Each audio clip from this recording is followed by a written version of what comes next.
There's Matt, Tony. Actually, I'm not going to name names, I'm going to forget someone. This is on video. Damn. But anyway, this book, I think it's about 12. Yeah.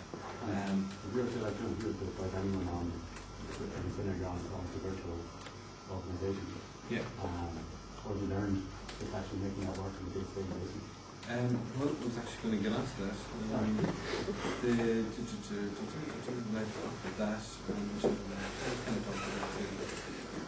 I got one thing about scaling on Blogster, the file requests. I will get onto the working from home thing because it's obviously close to my heart too. The blogs.dir is where we serve all the files from. You know, so when you get wordpress.com/file/blah, whatever, it goes to files are hosted on there's two NFS servers, one in each data center, and we use the upload hooks to copy files from the local mount to the remote mount. So we've got a /remote mount or something, and just copies. It's just really basic, but it works really well. And there's a sync, maybe an rsync done periodically, maybe every day. So just have to see something that doesn't get copied over for some reason. And a lot of people against the problem where Linux can only hold 32,000 files in one directory, at least with the ext2 and the ext3.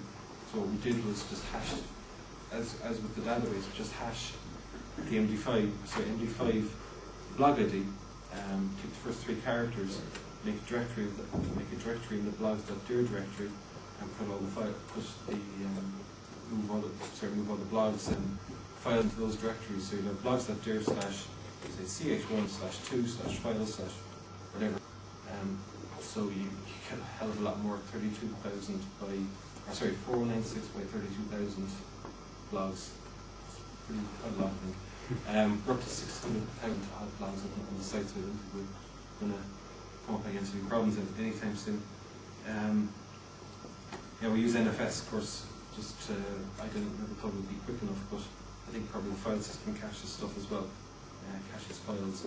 And I think file requests, I think Barry sorted out, so file requests go directly to the NFS servers instead of going to the web servers. He uses there's two load balancers. Well, he can do whatever he likes. He can send traffic which way or what way, and gets rid of any problems with hosting, serving from NFS servers. I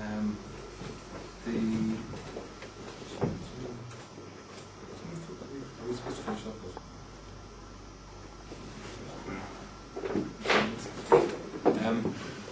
My final topic, anyway, is working from home.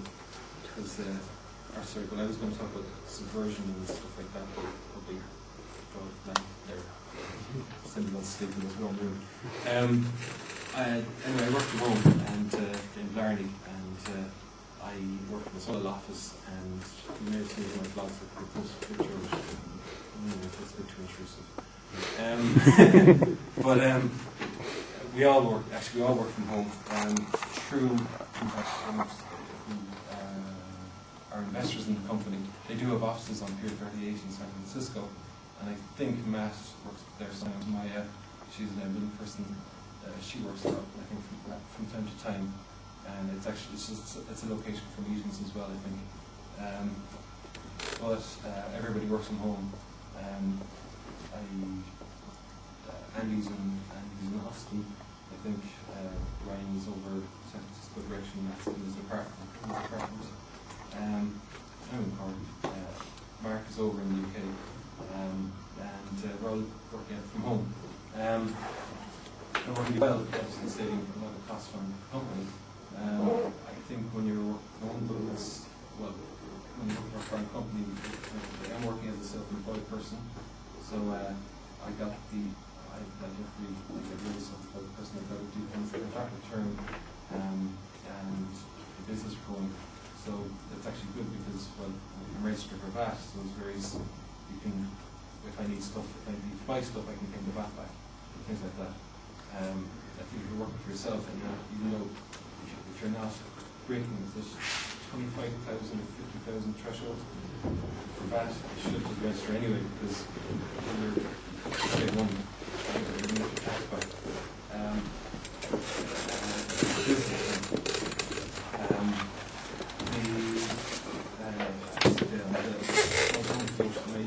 I took my wife to the doctor just for a checkup during the week. She's pregnant. That's actually one reason I'm not in Mexico next week, because the lad's going to Mexico for get together. So Watford. Much better. No. But we were at the doctor's and we talked to the secretary afterwards, and she knows that I'm working from home, and she was like, well, she was talking about the future, and she said, "Oh, but your husband works from home. He can want a baby." And well, my wife, she sent this shield to send me to whatever, and we were quick to point out that I'll be working until 9 o'clock that night, maybe 10 o'clock that night, just to get back the hours from that morning spent going out to Douglas, waiting for the doctor, all that stuff. Then I have to catch up the hours.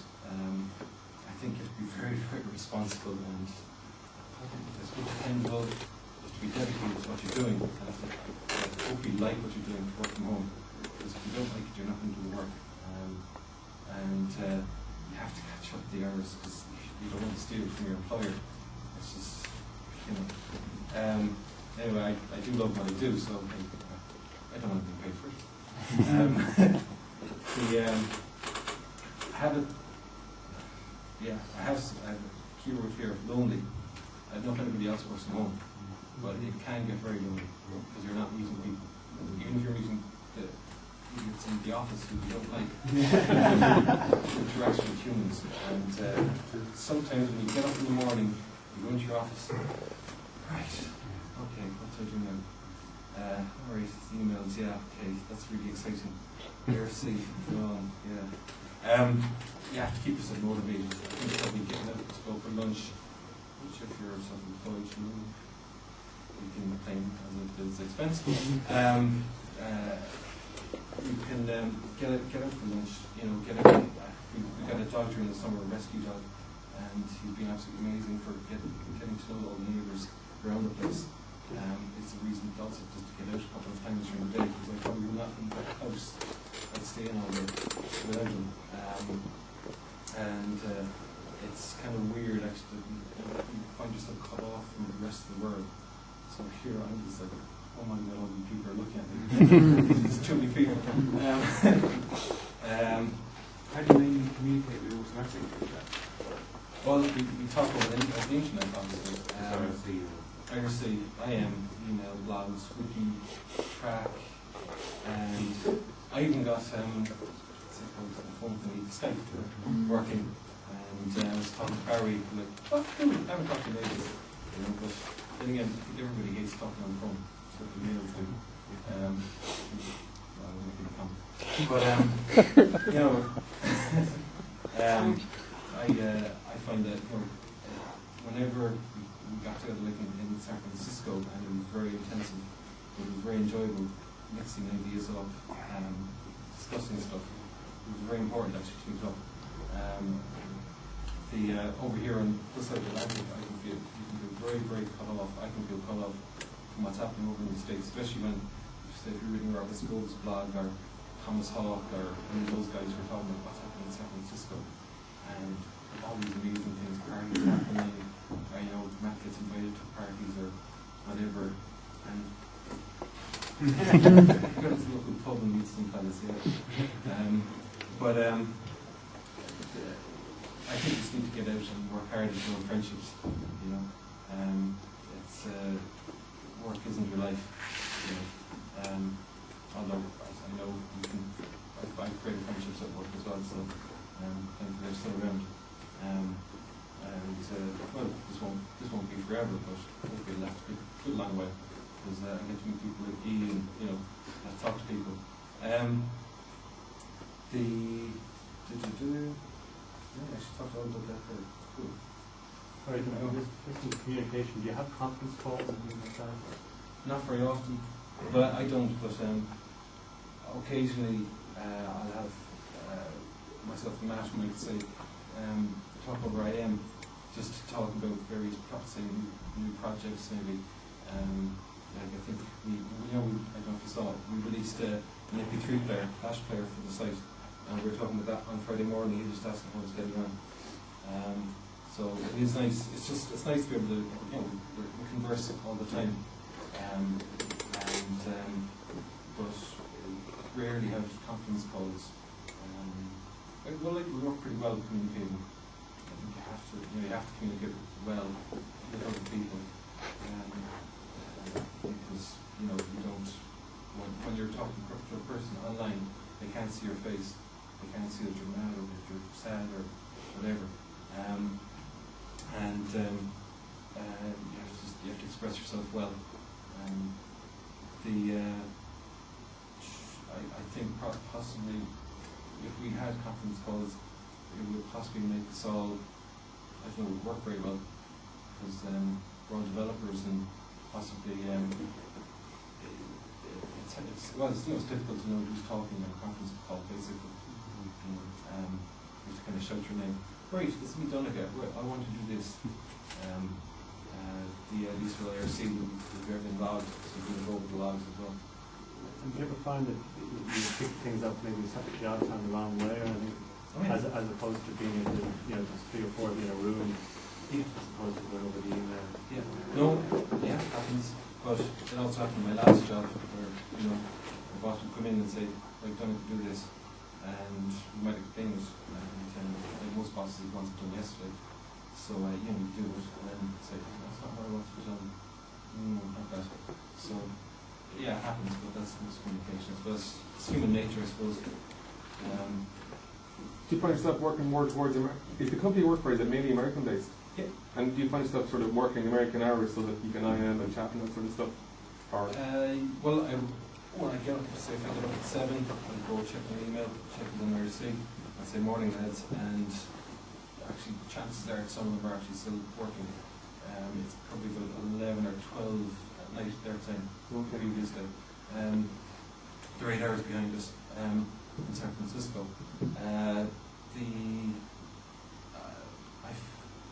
I find that I'll actually be working late at night. I've been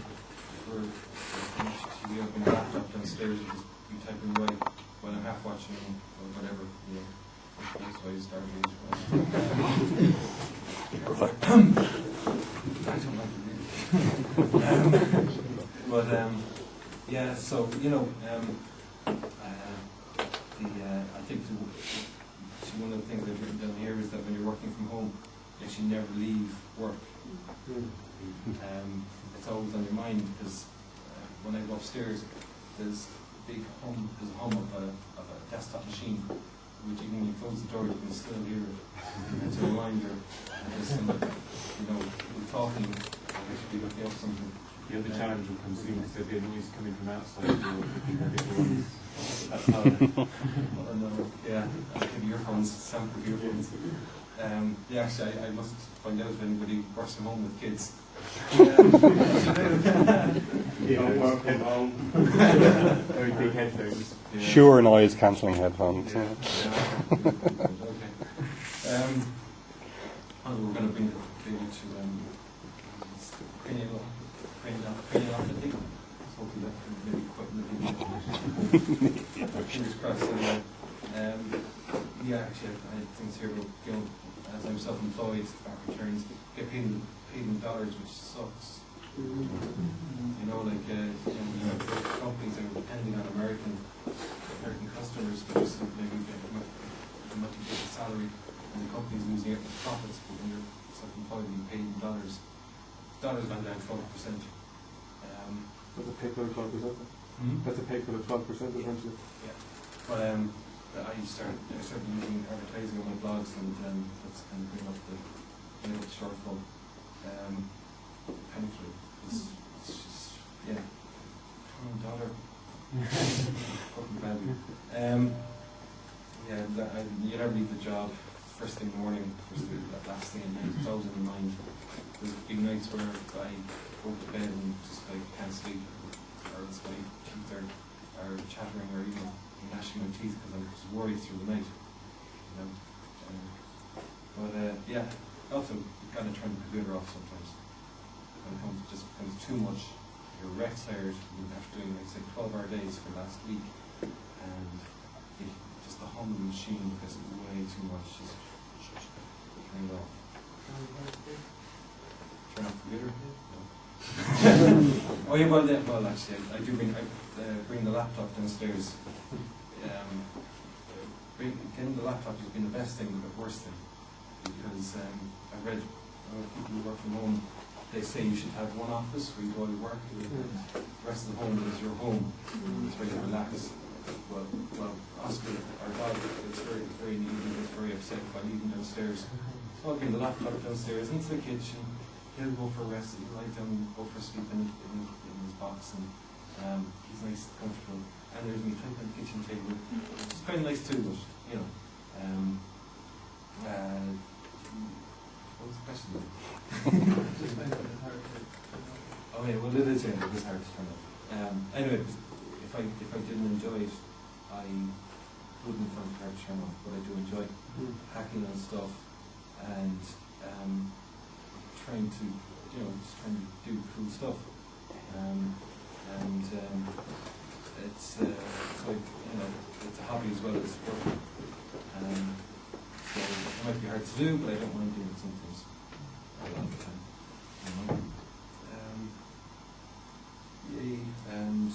Actually, I was just going to talk about, is there anything anybody else wants to raise about work from home? I suppose it just makes a lot of self-discipline to just make sure that as far as budgetary and all that sort of thing. Well, that's true. Like, making sure that you're on track. Yes, yeah, very true. Especially if you're, actually one thing is flexibility, because you can go out during the day if you're out in the to bring or something, but then you have to have the dedication to actually, when you come home and it's 6 o'clock, you have dinner, instead of sitting down watching TV, go upstairs, work with another 3 or 4 hours, just because it has to be done. It's hard. Is it hard to do? Sometimes it's hard to do, especially when you're up at, say, 8 o'clock in the morning and you still have to work until more than 12 hours later. So the longer you leave it, the longer you don't stay in. Yeah, the better I can catch up the weekend, so I can spend Saturday or Sunday working. So that means you can't go out or you can't go to town, you can't go for a drive.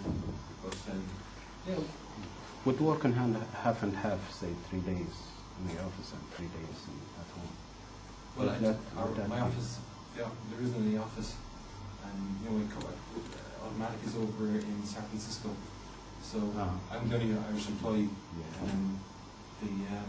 Actually, a friend of mine he's got 3 kids, and he worked down in Manhattan Centre for the last couple of years, but then got 3 kids, so he's found it easier just to pay the rent there, and he's doing well enough anyway that he can afford that.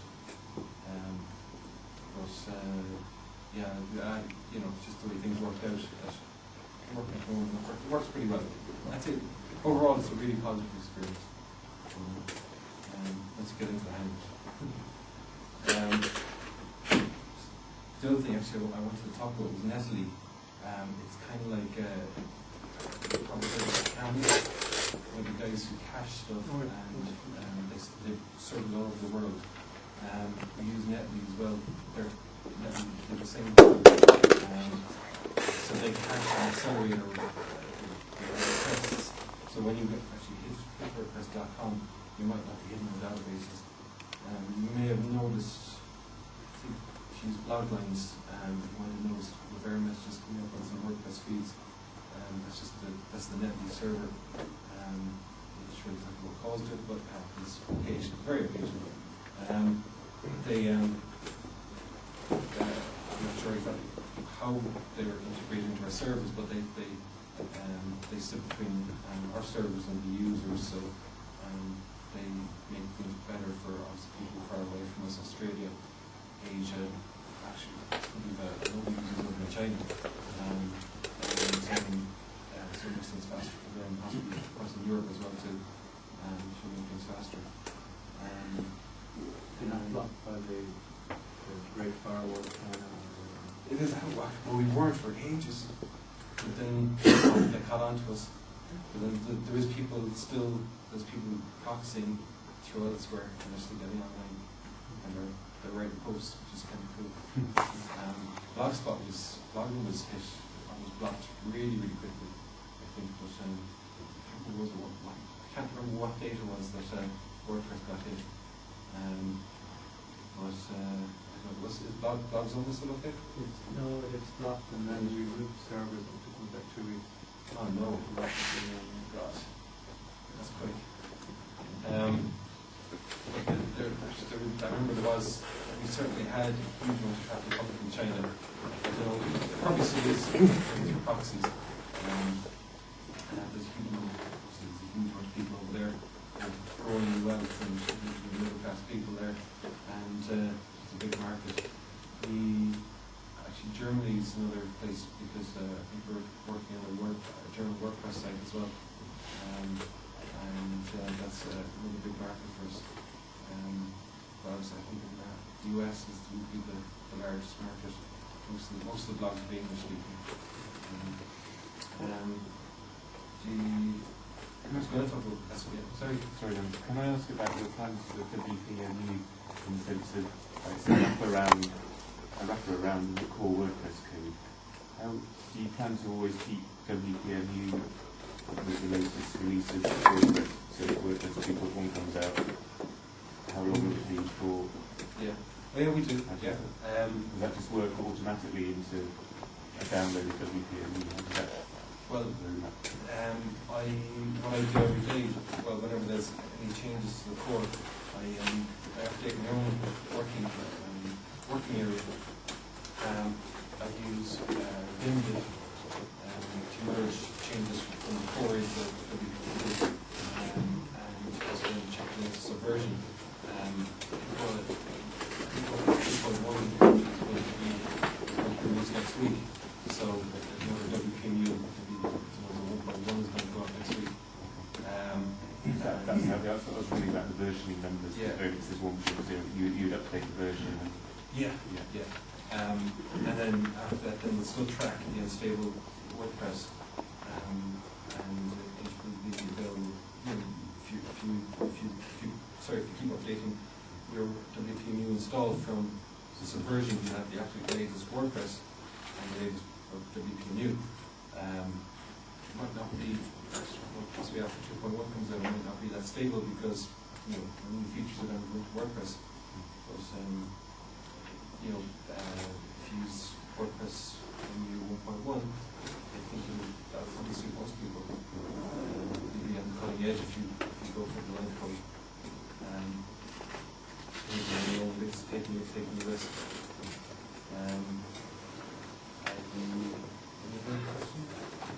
Any plans for WordPress auto update? The core or MU? Core. I have a feeling it was talked about on the hackathon, but I couldn't tell you really. The upgrade script within WordPress does a really good job of updating the database. It might be a really big job to do because they're big brown. They put in third-party scripts that might, and they edit their own themes. Probably do with MD5, so we hash get MD5 for every file. But do you have a view for how often, what percentage of WordPress users do change their themes in ways that make it difficult to update? I'd say most people change their themes. We can only actually, one of the issues with auto upgrading is the fact that older themes which use the older API. I think like WP list cats is maybe the older than I can't remember which, but there's another kind of WP list categories, and they're different. They display different stuff differently. But older themes will be updated to handle the new stuff. So chances are it'll probably be manual most of the time. But DreamHost and the other hosting firms in the States, they all they upgrade in packages like that. management for you. The really big headache is to upgrade all the scripts and stuff. Any other? How do you find, is there any cultural differences, between areas? Yeah. Just on a lighter note, how do you find pronounce your name? Well, actually, I remember talking to Keith, and he was a great conversation with him on the night after WordCamp, and he told me that Ryan picked him up from the airport, and he didn't know how to pronounce my name, but Ryan told him, I was just mentioning the name, but say Donncha or Donncha, or Donncha, but I think actually something I thought a few weeks ago was I was talking about, it was just after coming in, and we've been to the chipper, KC's and Doug's. If you go to Doug's in Cork, head into KC's, that was a huge queue, but their pitas are just gorgeous, full of mayo and just really bad food. But anyway, I told him I was just back from the chipper, and he had an emotion what I was talking about. A lot of chips over there are potatoes, crisps, and so it was like, oh yes, that's a kind of steakhouse or something like that. So most of the time it's grand, and that's the spell colour with the U. Actually, although some of the times they'll spell it without the U, it's on the site, just because that's something like anyway. Well, you find there's a more can-do attitude and that type of thing that America is to have in terms of business. Well, actually, there is. All the guys I work with are very, very, very enthusiastic. Some people say that people from California, they're very laid back. I suppose a lot of the guys are actually from Texas, so is Sandy, and they're from outside California, but everybody's so hard working and really, really smart. Matt did a great job of getting everybody together. If we're talking about something, we get it done hopefully really quickly. Sometimes obviously things can stagnate, but most of the time, it's done pretty quickly. People are enthusiastic.